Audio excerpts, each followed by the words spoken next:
Welcome to CRJ 134. This week we're looking at Chapter 7, which talks about gender and delinquency.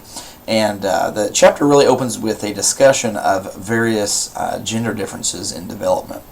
So it really causes you to ask yourself this question about, what causes gender differences? Is it biology or is it socialization?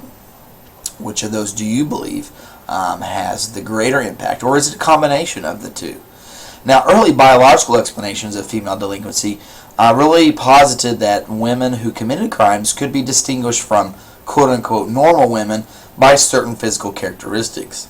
Some experts even suggested that female delinquency goes unreported because the female is the instigator rather than the perpetrator. This chivalry hypothesis holds that gender differences in the delinquency rate can be explained by the fact that female criminality is kind of overlooked or maybe forgiven by male agents of the juvenile justice system. Now, do you believe that hypothesis is credible? Think about examples that you might have seen in your own life or even in the media that might support that hypothesis. Now, contemporary psychological views suggest that because girls are more likely than boys to be involved in status offenses, and that's because of certain underlying psychological distress. Now, research indicates that antisocial girls do suffer a wide variety of psychiatric problems, and they also have dysfunctional and violent relationships.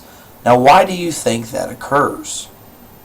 One of the reasons might be because women are often overlooked as more pathological than men, and that might account for why girls are diagnosed more than boys. Now, contemporary socialization views continue to support the notion or the contention that female delinquents have more dysfunctional home lives than male offenders. Do you support that view? The chapter also talks about power control theory, and the basic premise is that gender differences in delinquency are really a function of class differences that might influence or can influence family life. So think about your own family for a moment. If you were classifying your family from a power control perspective, what type of family do you come from? Now, the chapter closes with an overview of gender and the juvenile justice system. What do you think about the contention in the book that girls are still disadvantaged if their behavior is viewed as morally incorrect? And because of that, they are subjected to maybe harsher punishments than even males. Now, next week we'll take a look at Chapter 8, which explores the effect that family has on delinquency.